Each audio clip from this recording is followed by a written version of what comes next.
You work the lonely shift, the one everyone calls the ghost watch. Here at the edge of explored space, darkness is the main event. Your console glows with silent data streams. It is a river of nothingness, flowing from a million dead stars. You track orbital paths of lonely rocks. You monitor the solar winds of forgotten suns. The work is quiet. It is fantastically boring. And that is usually a good thing. Boring means humanity is safe for one more night. You lean back in your command chair. The worn fabric groans a familiar complaint. You sip your lukewarm nutrient paste. It tastes like regret and recycled cardboard. Your eyes scan the system readouts, all green, all normal, all quiet, until it is not. An alert flashes on your screen. It is low priority. A Tier 9 notification. The system AI has already flagged it for deletion. It is a ghost signal, a wisp of corrupted data. It does not match any known friendly or enemy signature. Most officers would let the system purge it. They would take another sip of their terrible drink. They would go back to watching the void. But you are different. Something about the signal's structure makes you pause. It is chaotic, yet it has a faint, repeating pattern, a whisper of intention in the static. You override the deletion protocol. You tell the system AI to isolate the signal. The AI warns you this is a waste of resources. You tell it to do it anyway. Sometimes a human gut feeling is worth more than 1,000 processors. Even your boss says so, at least when he is in a good mood. The raw data is a mess, a tangled knot of cosmic radiation and energy bleed. It is impossibly weak. It is incredibly old. You begin the slow process of untangling it. You apply filter after filter. Each one peels back a layer of noise. Hours pass. The ghost watch ends. Your replacement arrives. You wave them off without looking away from your screen. You are on to something. A feeling deep as the space outside. The signal is starting to take shape. You can almost hear a voice. You run the final decryption sequence. The computer whirs, working hard for a change.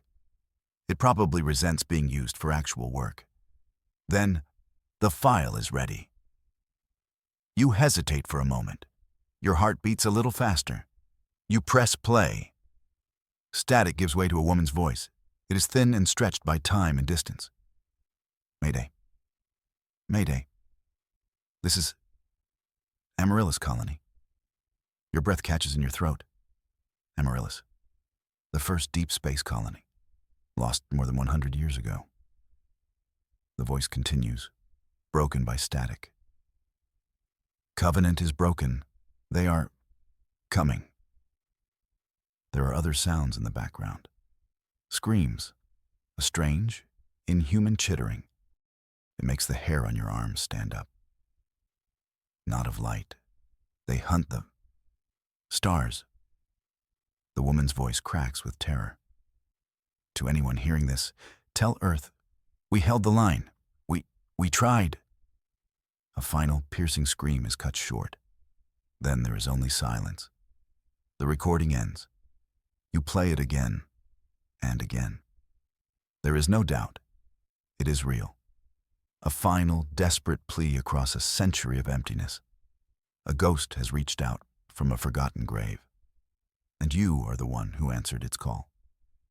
You are escorted to the highest level of command. The hallway is long and stark. Your footsteps echo with unnerving clarity. The air grows colder with each step.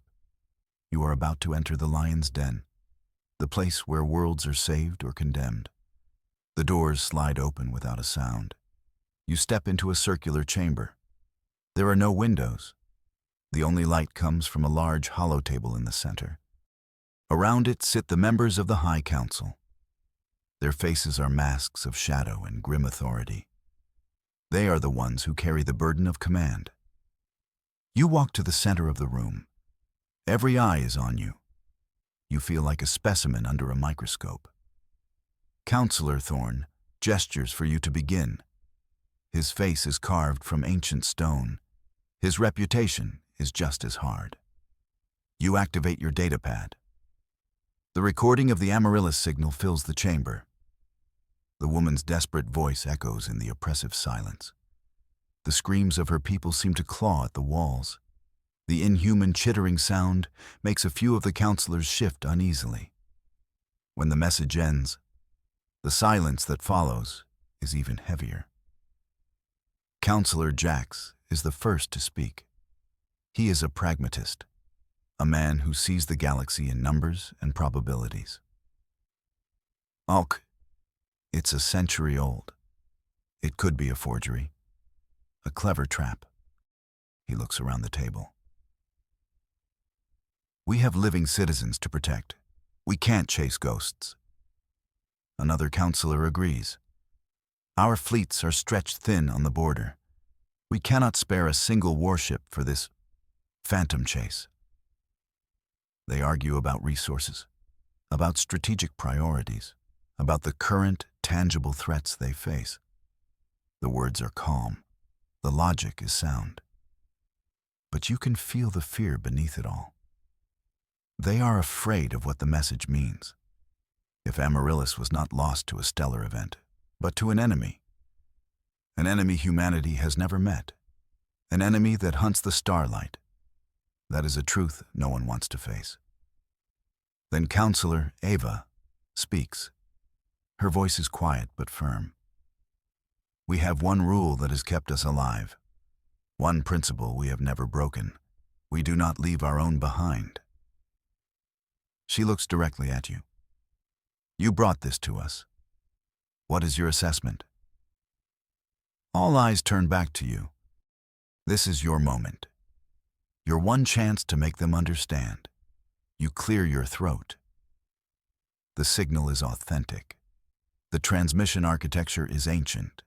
It matches the specifications of the Amaryllis colony ship. You pause. No known enemy uses those patterns. You look at each of them.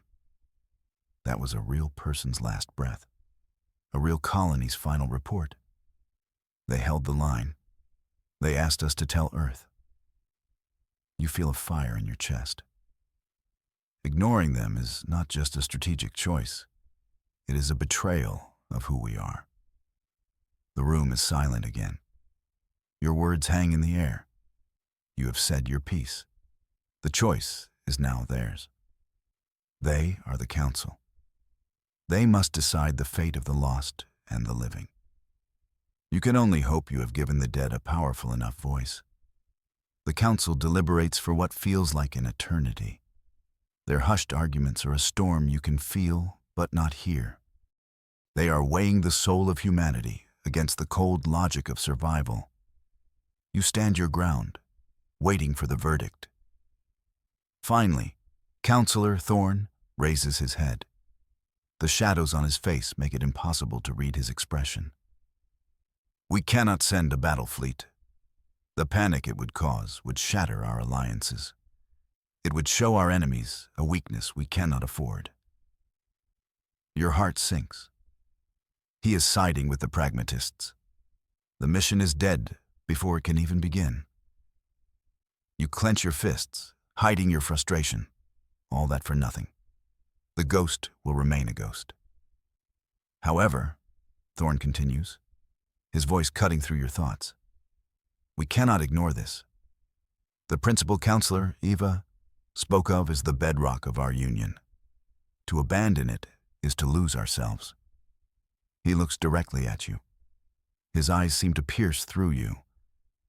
We will sanction a single vessel, a covert mission. There will be no official record, no military support. If you are lost, no one will come for you. You will be a ghost yourself. It is a terrible offer. A suicide mission disguised as an opportunity. You know what is coming next. This will be a solo operation, Thorn says. We need an operative who is skilled, who is determined, and who already believes in this cause with every fiber of their being. He lets the words settle in the quiet room. We need you. This is it, the turning point of your life. Every path you have ever walked has led you to this single moment, to this choice. You could refuse. You could return to your quiet post, to the ghost watch. You could live a long and uneventful life. But you know you cannot. The woman's voice from the recording is seared into your memory. Tell Earth we held the line. It was not just a message. It was a transfer of duty. Her watch had ended. Yours was just beginning. You look at the council, at their tired, burdened faces. They are offering you a chance to do what they cannot. To be the hand that reaches into the darkness. To be the one who keeps a century-old promise. You straighten your back. You meet Thorne's gaze without flinching. I accept. The words are quiet, but they ring with absolute conviction. You then raise your hand in a formal salute, a gesture of solemn oath. I will find the Amaryllis colony. I will uncover the truth of their fate. You lower your hand. A vow hangs unspoken in the air.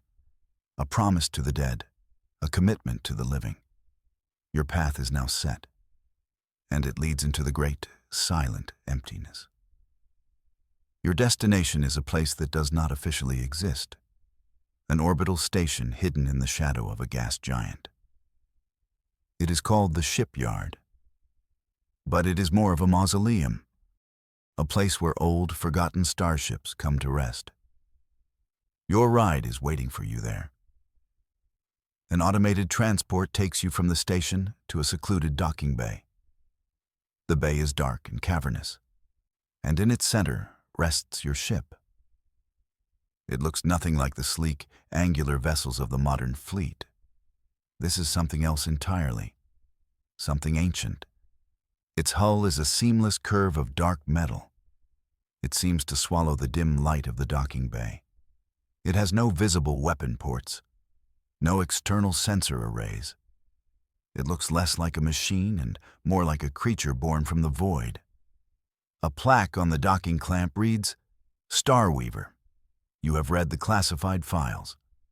The Starweaver was a prototype, a new class of vessel from a bygone era, a ship designed for deep exploration. Nors, it was built with a revolutionary bioneural AI, an intelligence meant to be a true partner to its captain.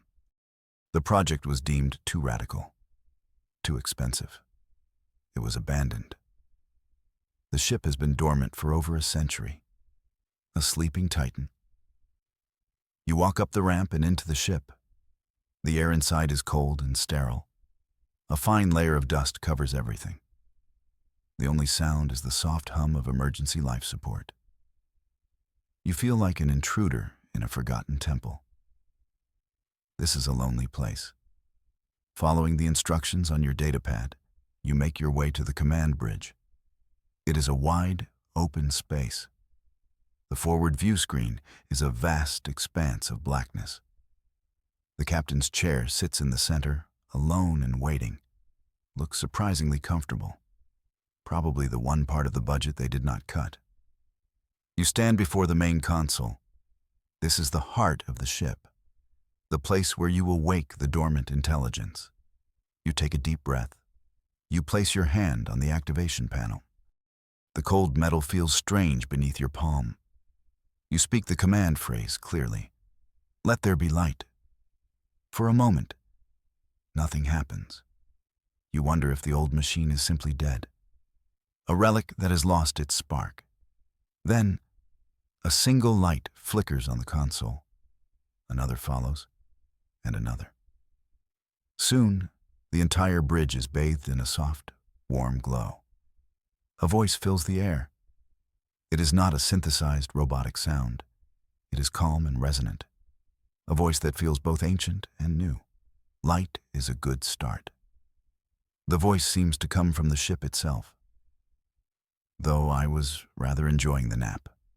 I had a marvelous dream about silent, drifting things. The ship's AI is awake. Welcome aboard the Starweaver, the voice continues. I am Weaver. You are not my assigned captain. The AI pauses. He was shorter, and he had a much worse haircut. My apologies. My internal chronometer must be malfunctioning. How long have I been asleep? You look at the AI's core interface on the screen, a swirling pattern of light. You have been dormant for 117 years. The swirling light freezes for a fraction of a second. A flicker of surprise. Oh, Weaver says. That is a longer nap than I expected. Did we win the war? You shake your head. There was no war. The program was canceled. You were forgotten. You explain the current situation.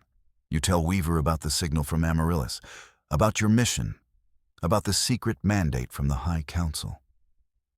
The AI is silent for a long time.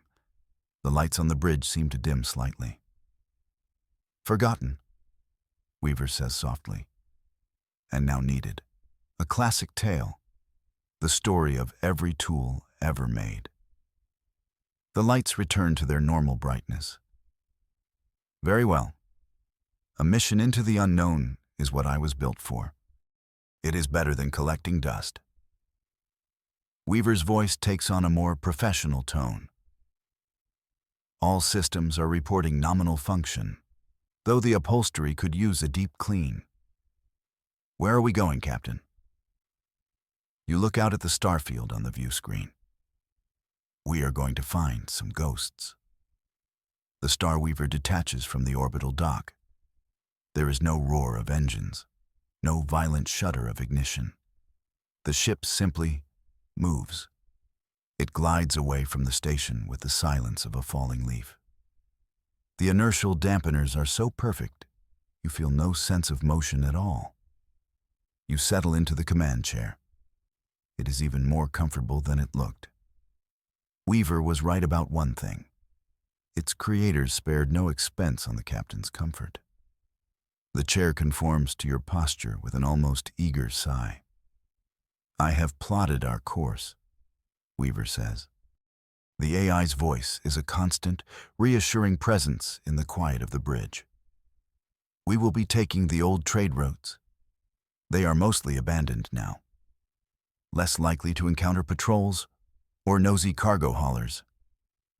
A star map appears on the main view screen. A glowing line traces a path through dense clusters of stars. It is a long journey. Weeks of travel through the silent black void. Just you and the ancient machine you now call your ship. Days turn into weeks. The routine of the journey sets in. You spend your time studying the ship's systems.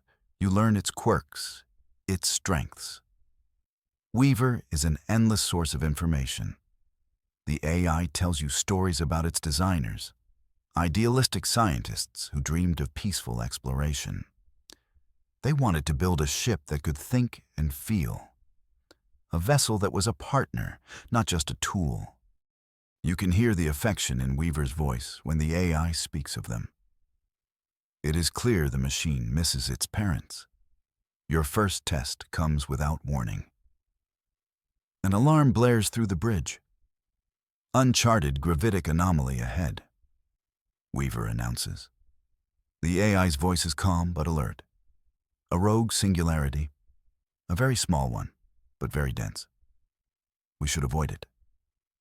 You look at the sensor readings. Weaver is right. A tiny black hole is drifting right across your path. A cosmic bullet waiting to happen. Can we go around it? You ask. Negative, Weaver replies.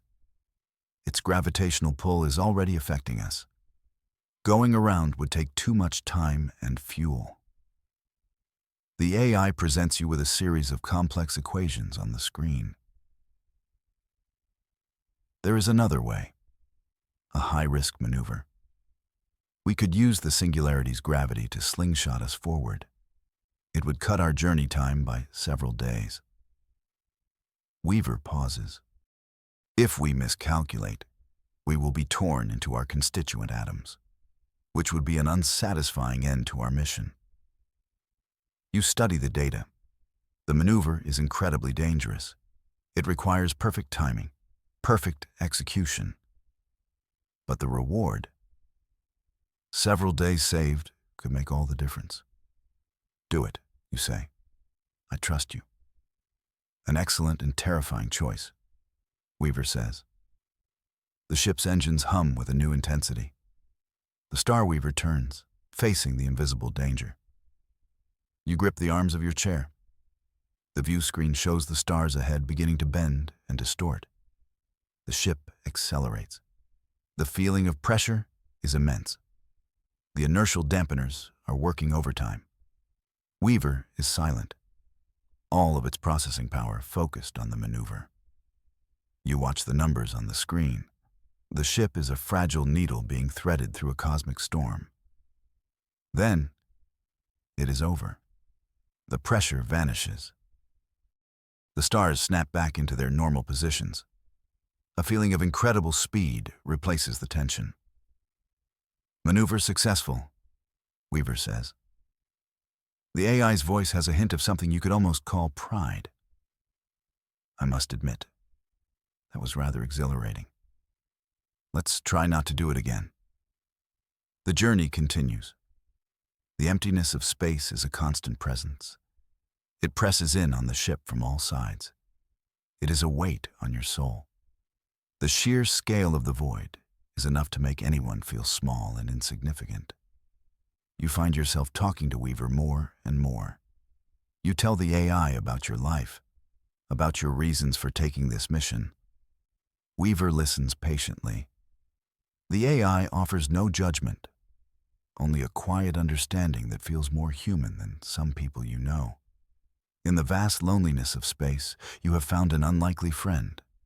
One night, you cannot sleep. You find yourself on the bridge, staring at the endless stars. You play the Amaryllis signal again. The woman's voice fills the quiet room. You have listened to it 100 times, but you hope to find something new, some hidden clue. Her voice contains a high level of stress, Weaver says softly. The AI has been monitoring you. But there is something else.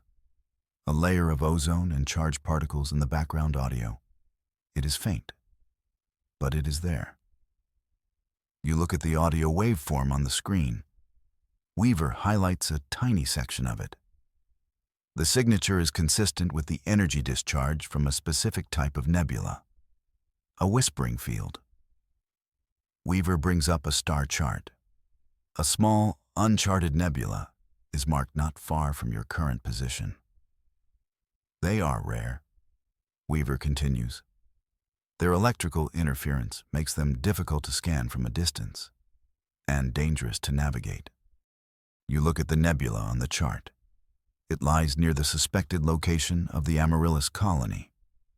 It's a long shot, but it's the first real lead you have had. Take us there, you say. Let's go see what's whispering. As you approach the coordinates Weaver found, the view screen shimmers. Space ahead of you seems to warp and twist. A vast cloud of gas and dust hangs in the blackness. It glows with a faint, ethereal light. Hues of purple and deep blue swirl together like paint in water. We are approaching the whispering field, Weaver announces. Sensors are detecting extreme electromagnetic interference. I will need to divert power from non-essential systems to compensate. The lights on the bridge dim to a twilight level. The low hum of the ship deepens in pitch. This nebula is not on any modern star charts, you say, your eyes fixed on the spectacle. No wonder no one knew it was here. It is beautiful, and it is menacing. A perfect place to hide, or a perfect place to die. The Amaryllis colony's records were old, Weaver says. Perhaps they used charts that contained this nebula. They may have seen it as a landmark or a sanctuary. The ship glides closer. The outer tendrils of the gas cloud reach for you like ghostly fingers. You enter the nebula. The ship is immediately buffeted by invisible currents. Alarms chime softly.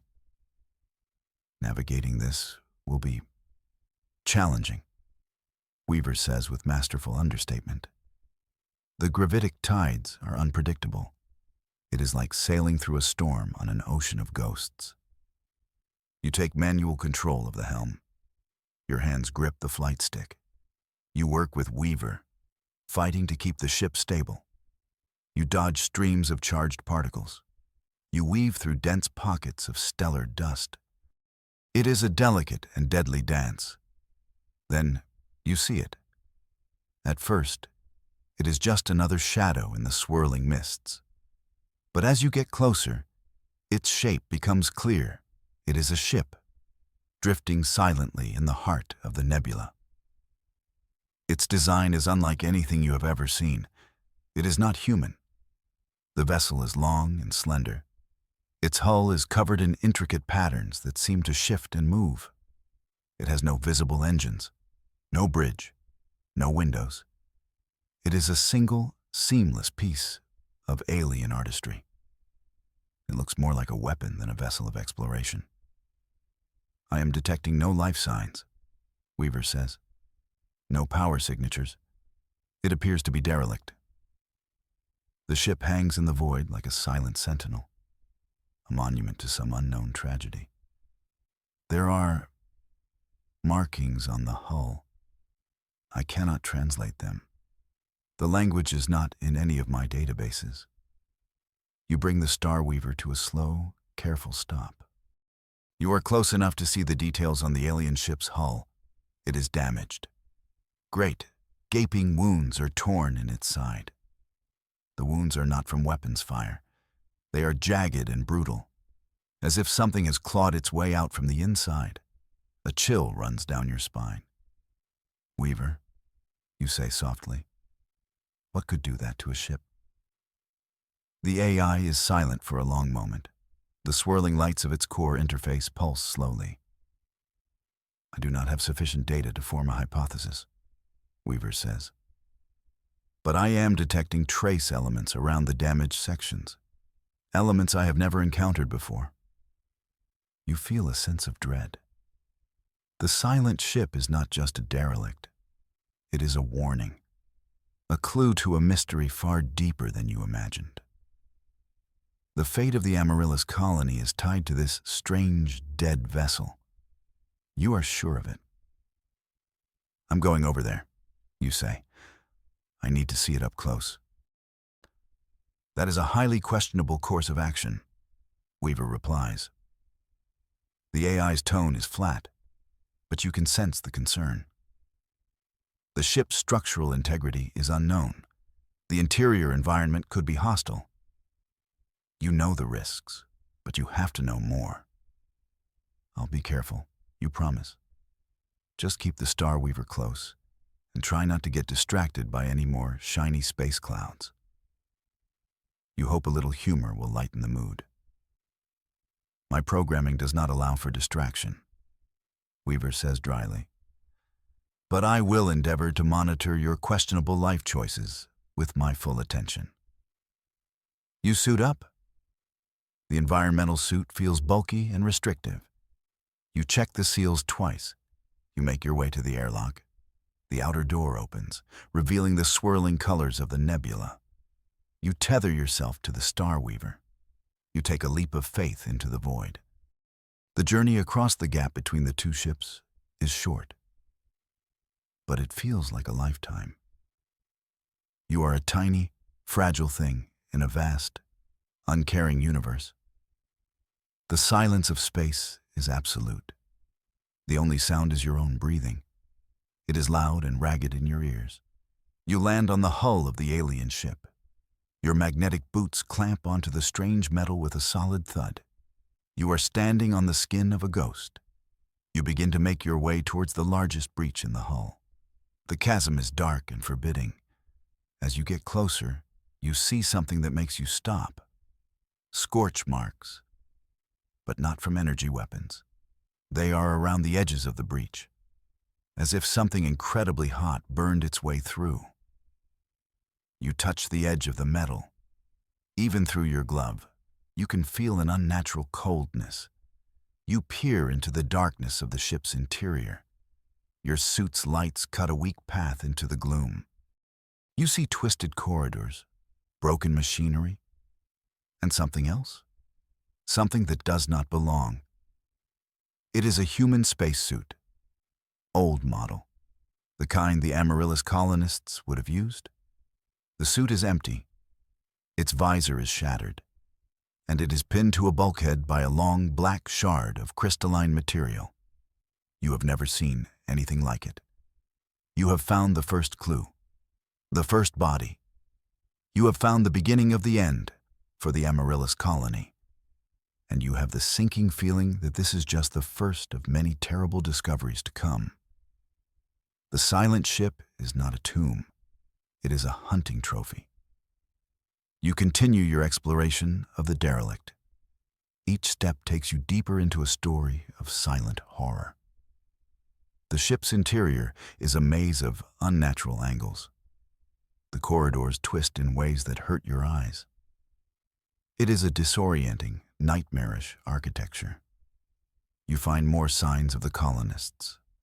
A dropped toolkit, a datapad with a cracked screen, a child's toy, a small wooden spaceship floating in zero gravity.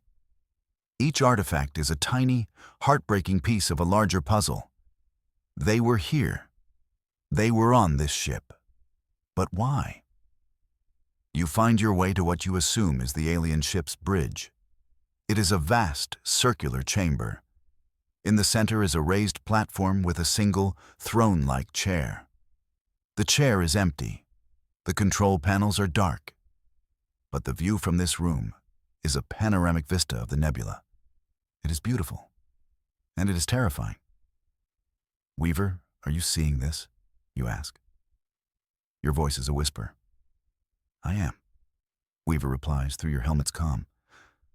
The design philosophy is unfamiliar. It seems intended to inspire awe and fear.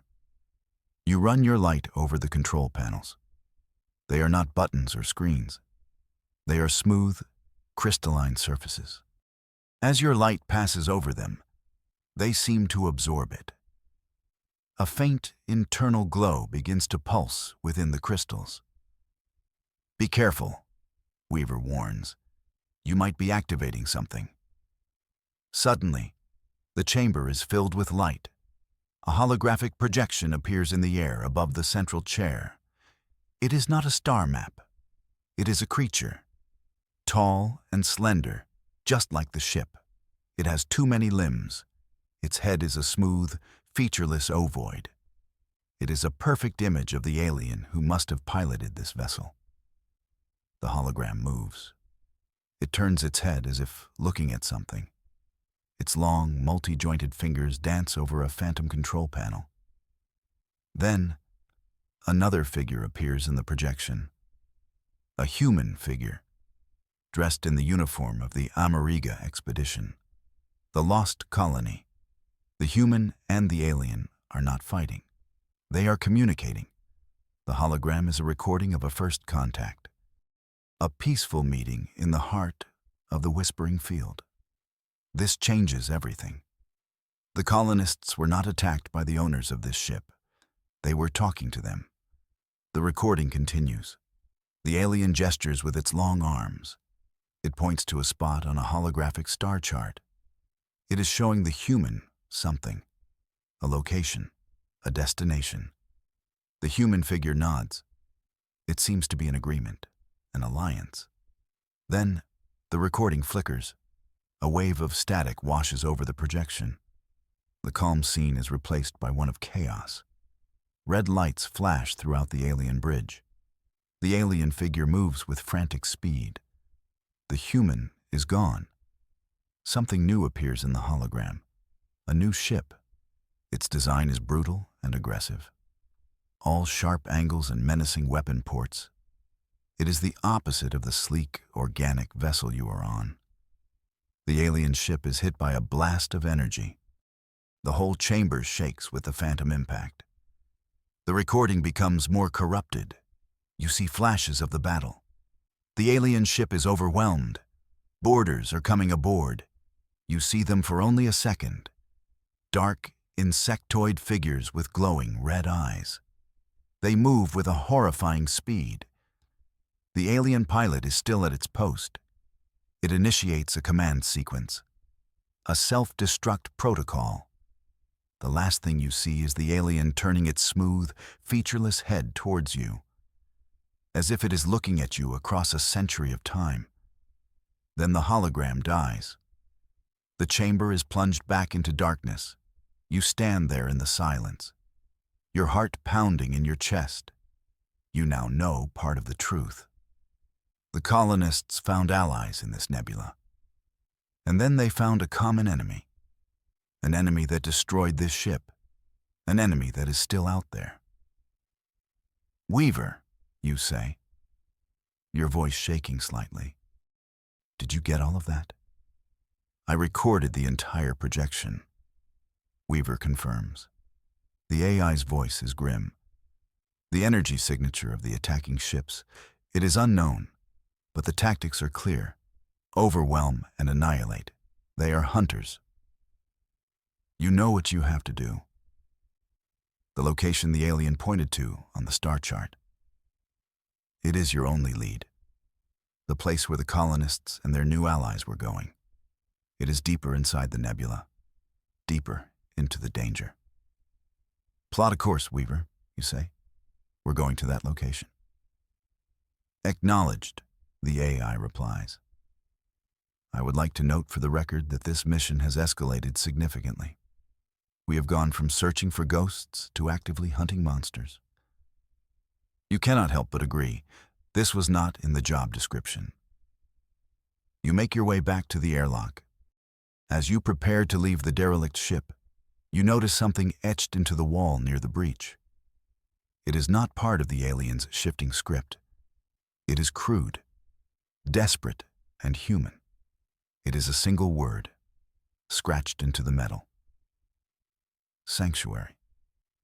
You leave the silent ship behind. It is a tomb and a testament, a warning and a guide. You float back to the Starweaver. The familiar lines of your own ship are a welcome sight, a small island of sanity in a sea of cosmic madness. You re-enter the airlock. As the inner door opens, you feel a sense of relief. You pull off your helmet. The recycled air of the Starweaver has never smelled so sweet. You are home, or the closest thing you have to it out here. Are you unharmed? Weaver asks. The AI's voice is filled with genuine concern. I am fine, you say. Just a little shaken. You walk to the bridge and sink into the command chair. The comfort of it is a small blessing.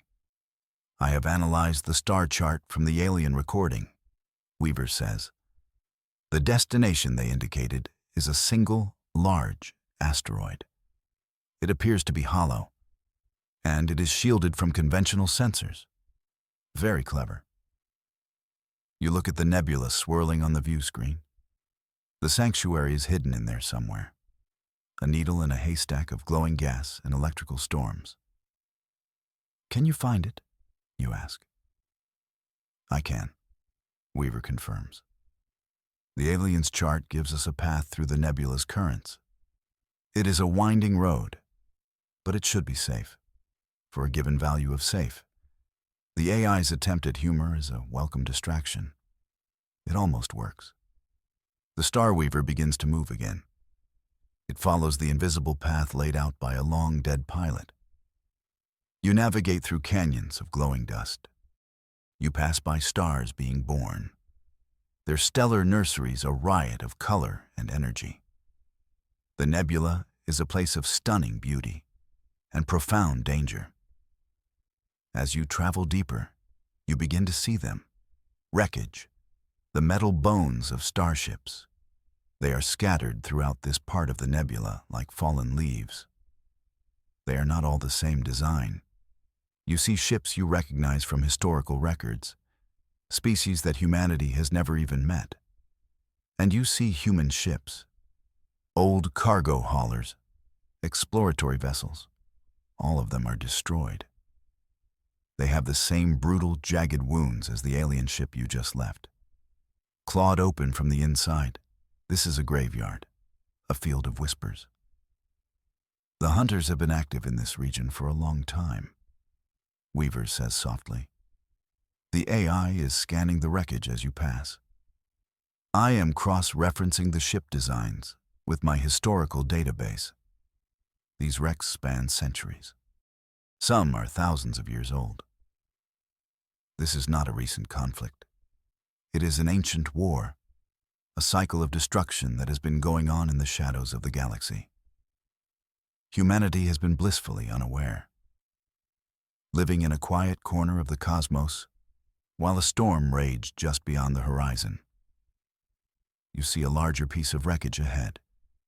It is the forward section of a freighter. The name is still visible on its hull.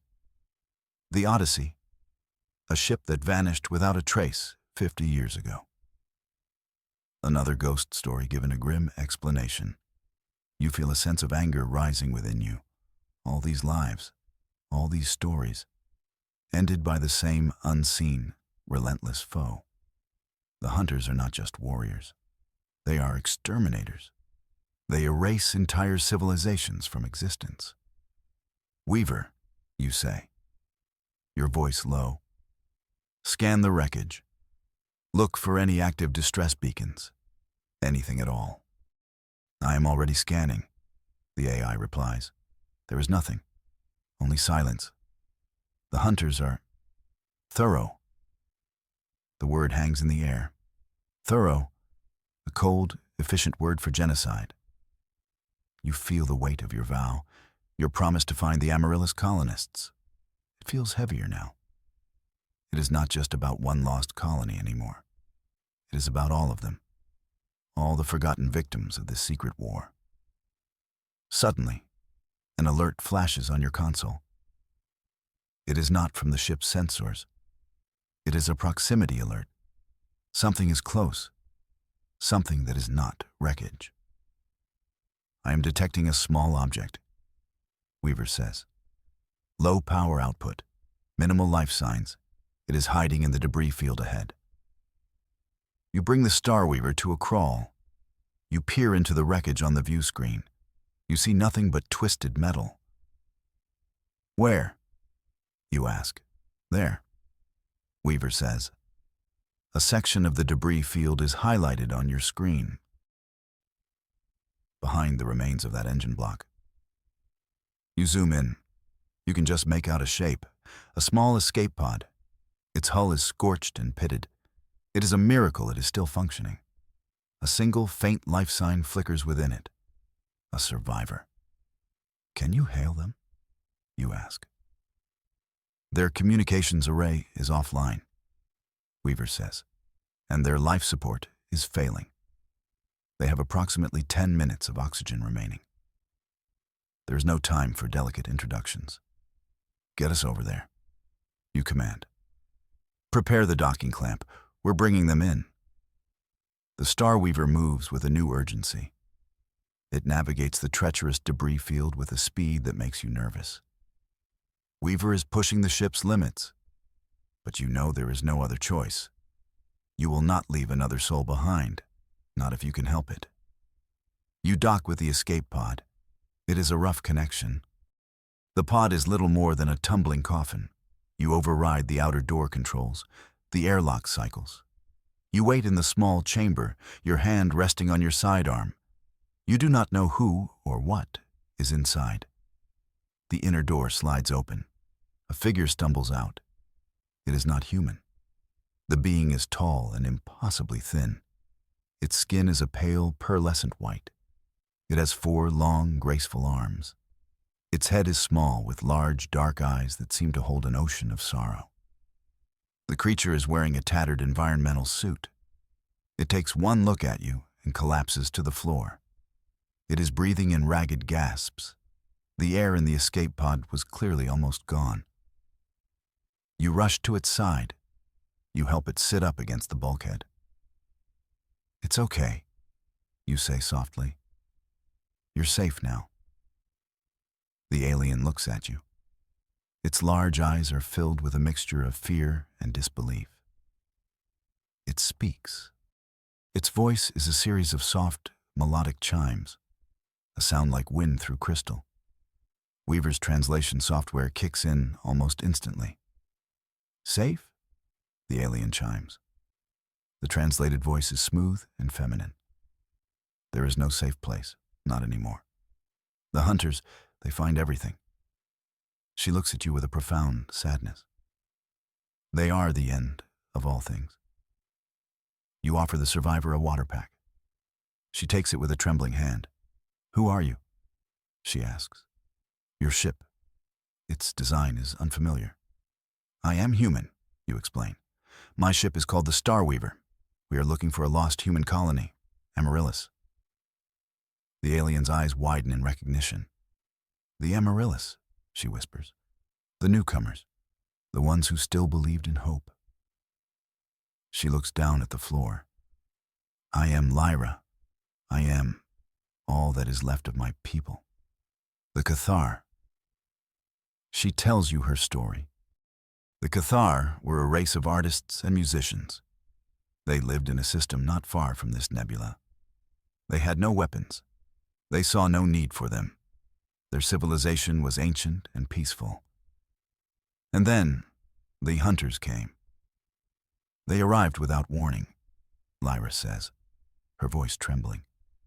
"Their ships blotted out our sun. They did not speak. They did not demand surrender. They simply began." She closes her eyes as if to block out the memory. "They turned our cities to glass, our oceans to steam. It was over in a single day." Lyra was on a small transport ship when the attack happened. She managed to get to an escape pod. She has been drifting for weeks, hiding in the wreckage, watching the hunters patrol the area, picking off any other survivors they could find. "They are relentless," she says. "They do not tire. They do not show mercy. They are a force of nature, a plague upon the stars." You listen to her story. It is a story you are beginning to know all too well.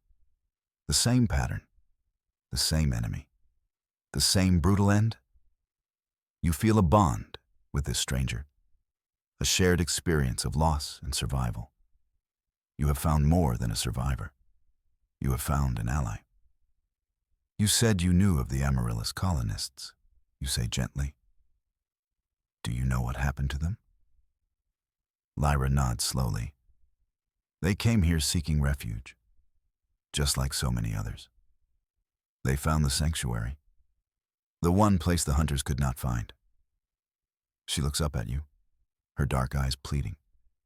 "It is where I was trying to go. But my pod was damaged. This is it. The confirmation you have been searching for. The sanctuary is real, and the colonists made it there.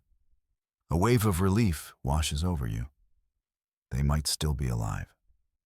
Your promise might not be impossible to keep. Your relief is short-lived." An alarm shrieks through the ship, a piercing, insistent sound that chills you to the bone. It is the one alarm you have been dreading, the proximity warning for an unknown fleet. "Multiple contacts emerging from subspace," Weaver says. The AI's voice is unnervingly calm. They match the design of the hunter ships from the alien recording. Lyra scrambles to her feet. Her face is a mask of pure terror. "They found us," she whispers. "They followed my pod's energy trail. Oh, you foolish, hopeful human. You have led them right to me."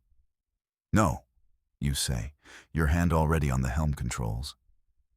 "We led them to us." You look at the view screen. 5 ships have appeared out of nowhere. They are brutal, angular things, the color of dried blood and old iron. They move with an impossible, deadly grace. The hunters have emerged, and you are caught in their web. The hunter ships spread out in a perfect attack formation. They are cutting off any escape. You are boxed in, a lone, ancient ship and a broken escape pod against 5 dedicated killing machines. The odds are not just bad. They are comical. Weaver, evasive maneuvers. Get us back into the dense part of the debris field. You shout. That is my current intention. The AI replies coolly. Though I would recommend you hold on to something. This will be an aggressive flight. The Starweaver lurches to one side. The hunter ships open fire. Lances of pure red energy slice through the space where you were moments before. They are not trying to disable you. They are trying to obliterate you. They are fast, you say through gritted teeth, fighting the controls. Faster than they should be. Their drive technology is unlike anything I have ever seen, Weaver says. It does not seem to obey the conventional laws of star science. That would have been a fun little fact on any other day. Today, it is just terrifying. You weave through the wreckage of the ghost fleet. You use the metal husks as cover. A hunter ship follows you relentlessly. It anticipates your every move. It is like trying to outrun your own shadow. The sanctuary, Lyra says from behind you. She's holding onto a console for support. It is our only hope. I can guide you. I know the secret paths, the blind spots. Give the coordinates to Weaver, you order. Lyra rushes to a secondary console. Her 4 hands fly across the panel, inputting a complex series of navigational data. It is not a simple course, she says. It is a key, a sequence. It will open a path. A path to where? You ask. To the last safe place in the galaxy, she replies. The hunter ships are closing in. Their fire is becoming more accurate. An energy blast clips your port side. The ship shudders. Sparks fly from a damaged console. Minor damage to the outer hull, Weaver reports. We are still operational. For now. Lyra, are you done? You yell. The sequence is entered, she confirms. Weaver, engage. The Starweaver suddenly changes course. It dives down into a particularly dense and chaotic section of the nebula, a place where the electrical storms are at their most violent, a place no sane pilot would ever go. This is inadvisable, Weaver states flatly. I know, you say. That's the point. The hunter ships follow you without hesitation. They are not afraid of the storm, or perhaps they are just more afraid of leaving a witness. You are flying blind. The view screen is awash of static and blinding light. You are relying completely on Lyra's directions and Weaver's skill. Turn left at the next plasma stream, Lyra instructs. You follow her commands. The ship groans in protest. The storms outside are battering you from every side. It feels like the universe itself is trying to tear you apart. Then, you see it. For a brief moment, the storm parts. A tunnel of calm opens up in the chaos. At the end of it is a single, massive asteroid. It is dark and pitted, but there is a faint light glowing from a large opening in its side. The sanctuary. Full speed ahead, Weaver, you say. The Starweaver surges forward. The tunnel of calm is already beginning to collapse. The hunter ships are right behind you. They are firing everything they have. The race is on. You have one shot at this. You clear the entrance to the asteroid just as the tunnel vanishes. A massive, hidden door slides shut behind you, carved from the rock of the asteroid itself. You hear a series of dull thuds as the hunter ships presumably crash against the outer rock face. Or maybe they were smart enough to pull back. You don't know. You are safe. For the moment, you have arrived in a vast subterranean cavern, The space is large enough to hold a small city. Glowing crystals are embedded in the ceiling, casting a soft, gentle light on the scene below. Docks are carved into the rock walls, and dozens of ships are resting there. They are ships of every shape and size, from every corner of the galaxy. It is a fleet of refugees, the last survivors of 100 different worlds, all gathered here in this hidden haven. This is the nebula of refuge. You have made it. You have brought Lyra home. And you might just have found the Amaryllis colonists. Your hope, which had been stretched so thin, begins to grow once more. You have a chance. A real chance to fulfill your promise.